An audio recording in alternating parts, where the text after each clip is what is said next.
Administrative system of the Mughals. The Mughal emperors established a centralized state based on military power. It rested on two pillars: the absolute authority of the emperor and the strength of the army. However, the Mughal rulers made a conscious attempt to accommodate the different traditions prevalent in the country. Monarch. There are a number of references in the court chronicles of the Mughals which show that the power of the Mughal kings came directly from God. According to Abul Fazl, the office of a true ruler was a very responsible one which depended on divine illumination. Thus, the Mughal emperor, endowed with the divine light, was regarded as the wise regent of God on earth. He ruled the empire with paternal love towards his subjects without distinction of sect or creed. The emperor was the head of the executive, legislature, judiciary, and the army. He was the supreme commander of the armed forces, and all other commanders were appointed and removed by him. He made laws and issued administrative ordinances. The royal uzuk, small signet ring, was affixed to farmans, granting appointments, titles, jagirs, etc. Ministers. In the days of Babur and Humayun, there used to be a prime minister known as Wakil, who was entrusted with large powers in civil and military affairs. During the early years of Akbar's reign, Bairam Khan was the Wakil. However, after Bairam Khan's death, the office of Wakil was stripped of all its powers and it became more or less honorary. The head of the revenue department was the Wazir, known as Diwan or Diwan-e-Ala. The Diwan was responsible for all income and expenditure. The head of the military department was called the Mir Bakshi. The Mir Bakshi was also the head of the intelligence and information agencies of the empire. Judiciary. The judicial department was headed by the Qazi. This post was sometimes combined with that of the chief Sardar, who was responsible for all charitable and religious matters. Provincial government. Akbar paid, Akbar paid great attention to the organization of the provincial government.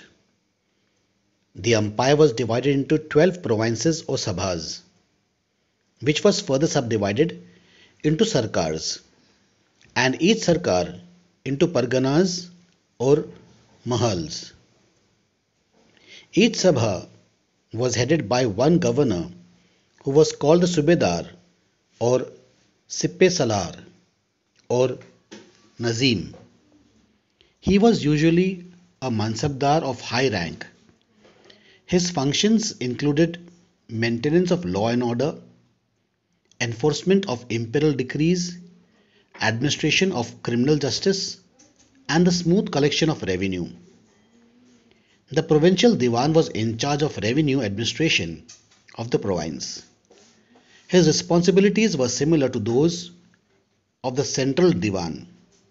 Besides the Subedar and the Diwan, the other important officials in the province were Faujdar, Kotwal, Bakshi, Sardar Qazi, and Mutasib. The centre appointed the officials of the province, sarkars, and parganas. Hence, these divisions were directly responsible to the centre. Mansabdari system. The Mansabdari system, introduced by Akbar, was a unique feature of the administrative system of the Mughal Empire. Under this system, every officer was assigned a rank, Mansab. Thus, the term Mansabdar refers to an individual who holds a Mansab, meaning a position of rank. The Mansabdars formed the ruling group in the Mughal Empire. Almost the whole nobility, the bureaucracy, as well as the military hierarchy had Mansabs. The lowest rank in the system was 10, and the highest was 5,000 for nobles. It was a grading system used by the Mughals to fix rank, salary, and military responsibilities. These ranks were divided into two, namely Zat and Sawar. Zat fixed the personal status of a person and the salary due to him. The higher the Zat, the more prestigious was the noble's position in court and the larger his salary. The Sawar rank indicated the number of cavalrymen, Ghudsawars, or Sawar, a Mansabdar was required to maintain. For every 10 cavalrymen, Ghudsawar, the Mansabdar had to maintain 20 horses. The Mansabdar received their salaries and revenue assignments called Jagirs. However, most of the Mansabdars did not actually ride in or administer the Jagirs, did not actually reside in or administer their Jagirs. They only had rights to the revenue of their assignments, which was collected from them by the servants, while the Mansabdar themselves served in some other part of the country. Jahagir maintained by the Mansabdari system, developed by Akbar. But he reduced the average rate of Zat salary from rupees 240 per annum to rupees 200 per annum. Shah Jahan reduced the number of Sawars a noble was required to maintain. Thus, a noble was expected to maintain a quota of only one third of his Sawar rank, and in some cases, one fourth. During the reign of Aurangzeb, there was a huge increase in the number of Mansabdars. These and other factors created a shortage in the number of Jagirs. Land revenue system. A uniform system of measurement was established for calculating the land tax.